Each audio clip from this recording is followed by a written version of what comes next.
there to share the wealth in that regard. Boston was pushed out.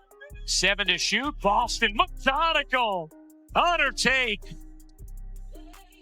After they had fallen behind by 6 in the quarter, then Sydney Colson, as Aliyah Boston has an extended conversation with the officials, and then is going to get over to Angel Gray. Angel? Aliyah Boston is the worst officiated post player in the league. Those weren't the words of a frustrated fan on social media. That was a direct quote from her own head coach, Stephanie White, who followed it up by declaring that her star guard, Kelsey Mitchell, is held or chucked on every freaking possession without a call. These weren't quiet whispers in a locker room. This was a public declaration of war against what she called a blatant double standard in the WNBA. How does a game get so out of control that a head coach feels she has no choice but to publicly torch the referees and risk a hefty fine?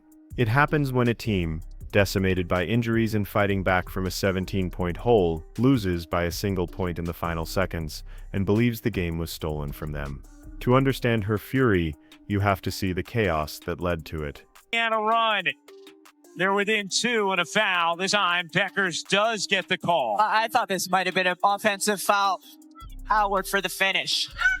Indiana's considering challenging this call, but they will not, as Peckers gets free. How does a professional basketball team function when its entire point guard depth chart, the very brains of its operation, vanishes in a matter of days? For the Indiana Fever, this wasn't a coaching hypothetical, it was a living nightmare. The catastrophe began just days before their crucial matchup with Dallas. During a brutal game against Phoenix, the team was gutted by 2 catastrophic season-ending injuries in the same contest. Sydney Colson, a steady hand known for her pace and defensive tenacity, tore her ACL. In the same game, Aari McDonald, a speedy guard who could break down defenses, fractured a bone in her foot. What's the reaction been from you guys, the players, the coaches, to losing Sid and Aari? Yeah, I mean, first and foremost, just brokenhearted for them. They're 2 really good people that you hate to see this happen to. They've been an integral part of what we've been doing, and so hate it for them. Unfortunately, it's part of the deal, and we've got to roll with it. And we've got players in that locker room who believe in one another, players in that locker room who are as competitive as all get out. We've got versatility, and it's going to have to be on full display. So I think now it's about playing to honor them, right, and playing for them. The twin blows were devastating on their own, but they were compounded by a larger problem. Their phenom, Caitlin Clark, was already sidelined with a nagging groin injury. In one fell swoop, the Fever were suddenly without their top 3 ball handlers. There was no one left to run the offense as it was designed, no one to absorb the relentless full-court pressure opponents would inevitably throw at them, and no one with the experience to steady the ship when the game got choppy. The very foundation of their team had crumbled, leaving them exposed and profoundly vulnerable against a hungry Dallas Wings team. It's never fun to lose. I thought we got a pretty good look out of it. But again, I think, we shouldn't have been in that position to begin with. The 17 turnovers got us there. We shouldn't have even been there. But I thought, Kelsey got a look at it. It's unfortunate, but yeah, on to the next.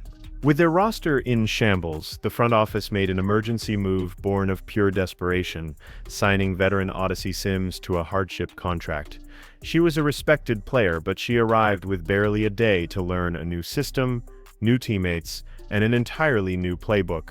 She was thrown into the fire against Dallas, and the lack of chemistry was palpable. She spent her minutes trying to read where her teammates wanted the ball rather than playing on instinct, a clear sign of a player still finding her footing. The signing was a necessary patch, but it couldn't fix the gaping hole in their lineup. Just excited. I know that Indiana is a great organization, and just to be a part of it and just to be here with the great players that I'm going to be playing with, this is a great opportunity. I'm just happy to be here. What's the most important thing for you in a situation like this to just get acclimated, just to kind of get your feet under you and feel your way around the new spot here? It's not my first time just coming to a new team and coming in and just being me. The biggest thing is just doing what I do best. playing defense, playing hard, doing whatever the team needs. Obviously, I know they've been down with the injuries. Prayers up for Sid and Ari. Love them both. But like I said, I'm excited to be here, and I'm not going to do too much. But whatever coach tells me to do, that's what I'm going to do and have fun and enjoy my teammates. The real solution, if you could call it that, was a desperate gamble that rested the fate of the entire team on the shoulders of one player forced into a role she was never meant to play. That immense weight fell squarely on Kelsey Mitchell, the team's most lethal and efficient pure scorer. Overnight, she went from being the primary offensive finisher to the primary everything. She now had to bring the ball up the court against constant harassment, initiate every offensive set, and still somehow find the energy to put points on the board, all while being the #1 target for a defense that knew she was Indiana's only hope. Kelsey obviously can play make, as she showed in the last game, but it's not like her most natural way of playing, I would say. Do you have to tell her to focus on that? Does she just kind of know that as the primary ball handler in these games, she'll do it? How does that kind of process work when it's not a true point guard at the one? Yeah, I mean, I want her to just do what she's been doing. You know, she's been excellent all year long. She's been efficient all year long. Her decision-making has been on point all year long. For a while, the gamble looked like it might just pay off in the most spectacular way. Kelsey Mitchell put on a performance that was nothing short of heroic, a masterpiece of grit and endurance. Her final stat line of 24 points, 6 rebounds, and 4 three-pointers only tells a fraction of the story. Each one of those points was a testament to her sheer resilience. Dallas knew she was Indiana's only creator, so they hounded her from the moment she touched the ball. They sent aggressive traps in the backcourt and threw quick double teams at her in the half-court, forcing her to expend enormous energy just to get the ball over the timeline. Every possession was a physical battle, yet she kept fighting, refusing to yield. Every single playoff game will be on our networks. As Mitchell finally gets a look, her first points of the second half. Curl it in, doesn't get the whistle. Indiana with numbers the other way. Mitchell in the corner. Cutting. Big game from Aisha Hines-Allen off the bench. Mitchell sprints into the lane, finds Cunningham. She got it. On a 3, and it's a single-digit deficit. In the fourth quarter, with the Fever down double digits and the game slipping away, she pulled up from several feet beyond the arc and buried a cold-blooded 3, silencing the Dallas bench and signaling to her team that the fight was not over. Moments later, she masterfully navigated a pick and roll, threading a perfect pass through 2 defenders to Aliyah Boston for an easy score. These weren't just scoring plays. They were defiant acts of leadership from a player refusing to let her depleted team die. But that wasn't the whole story, because she wasn't fighting alone. Mitchell trying to create with 5 to shoot. Mitchell through the lane. Able to scoop it in. And it's a 1 game. Art's right, but you know she loves to go left. How many defenders try to come over and help about 3 and still able to scoop it up and in? Mitchell with 24 points. As Mitchell battled against impossible odds, the rest of the team rose to the occasion, refusing to let the daunting deficit become a death sentence. This incredible comeback was not a one-woman show. It was built on pure, unadulterated grit from a cast of unsung heroes. Sophie Cunningham was a walking ball of fire, pouring in 14 points while playing with a relentless, infectious edge that electrified her teammates. She was diving for loose balls, jawing with opponents after contact, and injecting the team with the raw competitive energy they desperately needed to survive. Then there was Chloe Bibby, who delivered a massive and timely impact in just 12 minutes of play. Mitchell trying to create with 5 to shoot. Mitchell through the lane, able to scoop it in, and it's a 1 game. Indiana ball down 1.7 to go. Cunningham has to get it in. Mitchell in the corner, can hit, and Dallas hangs on. 81-80 the final as the Wings win a thriller in Indy. She scored 11 points and hit 3 dagger three-pointers, with one of them coming at the precise moment Dallas was trying to pull away, forcing a crucial timeout that stalled their momentum and gave the Fever a chance to regroup. In the paint, Natasha Howard was an absolute anchor. She posted a powerful 12-point, 12-rebound double-double and altered countless shots at the rim, her veteran presence providing the stability they needed to methodically chip away at the lead. Even Aliyah Boston, despite facing relentless physicality, produced 14 hard-earned points, keeping the Dallas defense honest. Together, they orchestrated a stunning 25-14 fourth quarter, building the platform for a statement win. They had earned their shot, which is why what happened next was so utterly devastating. So I wanted us to outlet and attack in transition. When it got to the point where we didn't attack and we just started dribbling sideways, I probably should have used it at the 3-second mark instead of a little bit later. I thought Kels might have had a baseline drive, that she ended up coming back to the middle. And so I didn't like that. But I did want us to push in transition with a low clock and, limited opportunity.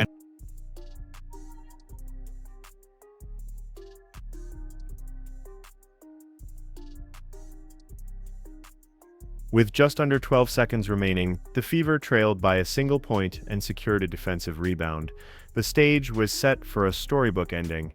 The entire arena held its breath. This was the moment for a coach to take control, call their final timeout, and draw up a high-percentage play for their best player. But instead of taking that opportunity, Coach Stephanie White made a fateful choice. She let them play on. The result was pure unscripted chaos. Kelsey Mitchell, exhausted from carrying the offense all night, received the ball in transition and was forced into a tightly contested, off-balance jumper that clanked harmlessly off the rim. Moment they were mounting their run. Gets it back for to shoot. Cunningham into the corner. Bibby again. Chloe Bibby breathing life into Indiana. A 19-0 Dallas run. Bibby buries the three, just like in the first half. Dallas grabbed the rebound, the clock expired, and the game was over. In the post-game press conference, White made a rare and stunning admission, taking full accountability for the mental lapse. "I probably should have used it at the 3-second mark," she told reporters, publicly owning the tactical mistake that may have single-handedly cost them the game. That split-second hesitation, that failure to take control in the most critical moment imaginable, was the first domino to fall in their late-game unraveling. And what happened next would shock everyone. Here's Cunningham. Off to Boston. Boston turns the corner, spinning inside and laying it in. Beyond the catastrophic tactical error, the game's final minutes were marred by officiating that left the Fever organization, its players, and its fans utterly incensed. The absolute breaking point was a call in the fourth quarter, so baffling, it drew gasps of disbelief from the broadcasters themselves. Aliyah Boston fought for position under the basket, and a Dallas player clearly and illegally clamped down on her arm, holding it in place so she couldn't move. Inexplicably, the foul was called on Boston. The play was immediately challenged, but after a lengthy review, the on-court call stood, a decision that felt incomprehensible. Chloe, you were on the floor during that late third stretch when the Wings went on that run. What did you see that went sideways for you guys in that stretch? We were just turning over the ball. I mean, yeah, as I said, the 17 turnovers, and I think we just didn't match their physicality, and, we needed to clean it up, and I think that's what happened in the fourth when the girls come in and they really looked after the ball and, shared the ball in offensively, and I think that's how we got into more of a groove. It really started defensively, and in that third, we just let it slide. They had way too many, points off our turnovers. Coach Stephanie White was livid, and her post-game comments were like verbal grenades. Aliyah Boston is the worst officiated post player in the league, she stated bluntly, her voice dripping with frustration. She never gets a call. There's a double standard. She didn't stop there, adding that Kelsey Mitchell is held or chucked on every freaking possession without ever getting a whistle. It was a direct and unprecedented shot at the league's officiating, a raw expression of a season's worth of frustration that had finally and spectacularly boiled over. You could overturn it to an offensive foul. You could also maintain that it's a foul but take away the continuation. All of those things could happen here on this call. The interesting thing is when you get to this point of the play, it is a foul on Boston. But it's because her arm was clamped earlier in the play. I mean, look at that. What can she do there? She literally can do nothing. I don't know how that's not overturned to an offensive foul. I agree with you.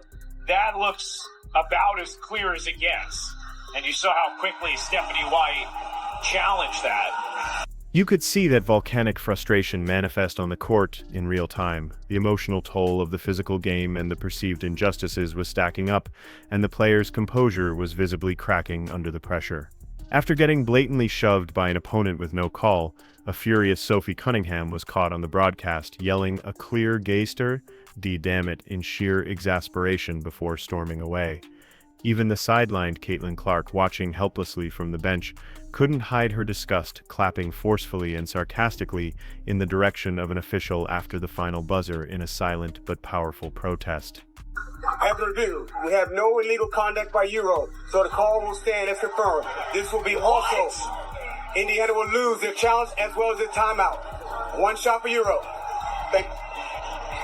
That's stunning to me. I mean, Aliyah Boston, look at her. Lee puts her one hand down and then pins Boston down with her other arm. I gotta say, Rebecca, I'm sure we'll get an explanation from Sue Blau at some point soon. In one particularly tense moment, as Coach White passionately argued with a referee, a visibly upset Aliyah Boston had to step in between them, placing a calming hand on her coach to de-escalate the situation. The fabric of the team was fraying, ripped apart by the combined weight of injuries, exhaustion, and a deep-seated feeling that the game wasn't being called on the level. Boston's own post-game assessment was short but loaded with meaning. We need better focus. It was a statement that could be read two ways, as a critique of the team's late-game execution, and as a quiet, pointed jab at the external chaos that had thrown them off their rhythm. These backers putting her hands on Sophie to shove her up. You see Sophie's hand in the air. Both hands are in the air right here. And Paige Beckers is shoving. She is shoving her clean off. Boom. Pushed her right into Howard. Pushed her into Howard. Now she's wide open and waiting for a pass like she just didn't do anything. Like she just didn't do anything. Wide open down here. Look at her. And then all of a sudden you get the whistle. And look at the ref. You see the ref? You see the ref right here. Calling the foul. And guess who the foul was on?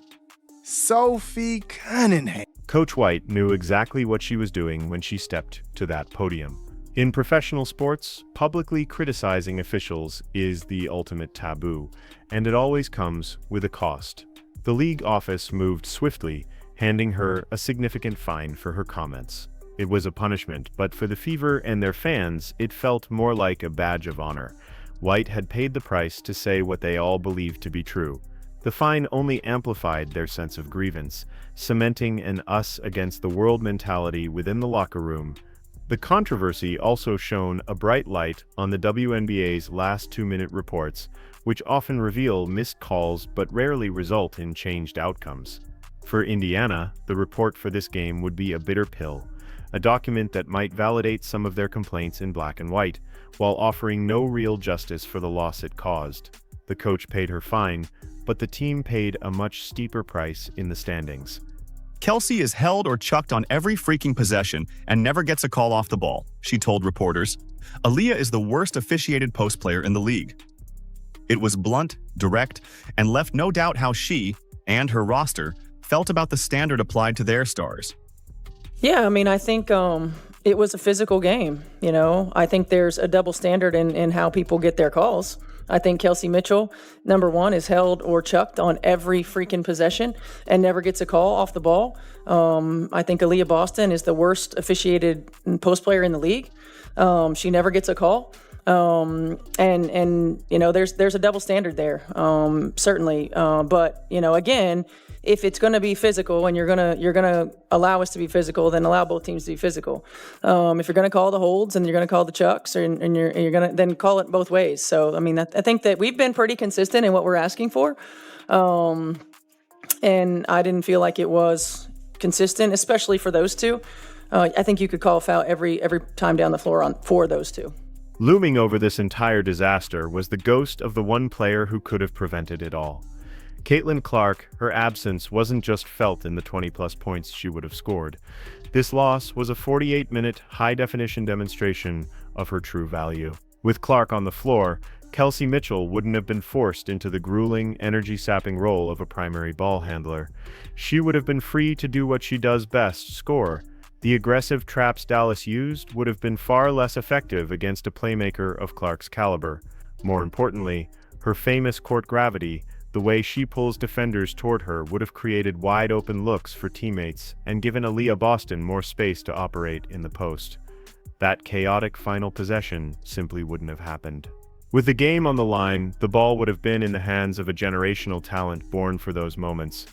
This loss was a painful reminder that they aren't just missing a player, they are missing their entire offensive identity, and her return isn't just a hope, it's their only clear path out of the chaos. What did you feel like was so clunky or disjointed on that end of the floor? I think it got better as the game went on, but I think just starting, I think the physicality level was a little bit different on both sides of the ball, and but for us, really, I think it's got to be our focus. Like, we got to make sure that we're connected on that end, making sure that we're in the right places for passes, and just being more conscious of us having that ball. So, what is the real story of this crushing one-point loss? Is it the tale of a resilient, injury-ravaged team that fought with incredible heart and character only to fall tragically short? Or is it the more cynical story of a team undone by its own mistakes, a critical coaching blunder, and a series of controversial calls that swung the game's momentum at the worst possible time? The truth, as it often does, likely lies somewhere in the murky middle. This loss dropped the fever in the playoff standings and tightened the race, raising the stakes for every single game left on their grueling schedule. They proved they could compete with anyone, even with a skeleton crew held together by tape and grit. But they also revealed a troubling fragility in late-game situations that could haunt them in the postseason. The ultimate question now is whether this heartbreaking night becomes a turning point that forges them in fire, or if it's simply another devastating missed opportunity in a season that has been defined by one challenge after another.